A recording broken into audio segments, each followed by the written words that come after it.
Débat, partie 3. Une souveraineté européenne pour le XXIe siècle? Participants, Frédéric, Donald Trump, Vladimir Poutine. Frédéric Patriarche, certains diront qu'Hitler a voulu imposer une unité européenne par la force, dans une logique impérialiste, raciste et totalitaire.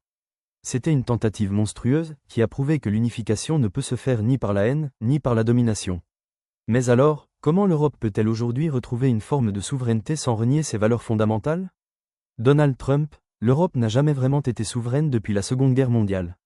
Trop dépendante de l'OTAN, de l'Amérique, de la Chine pour ses produits, de la Russie pour son énergie. Si vous voulez être indépendant, commencez par sécuriser vos frontières, produire vos propres biens, et ne laissez pas Bruxelles tout décider. Europe First, Vladimir Poutine, je dirais que l'Europe est prisonnière de contradictions. Elle veut être unie mais elle nie ses racines.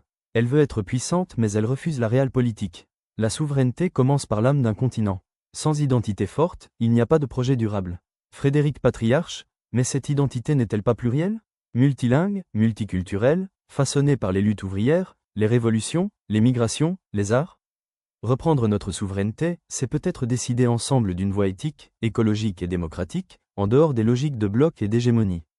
Donald Trump, bonne chance avec ça. Le monde est rude, l'Europe doit choisir, naïveté ou puissance. L'idéal c'est bien, mais ça ne remplit pas les frigos. Vladimir Poutine, et moi je dis que l'Europe ne doit pas devenir une copie des États-Unis, ni une forteresse arrogante.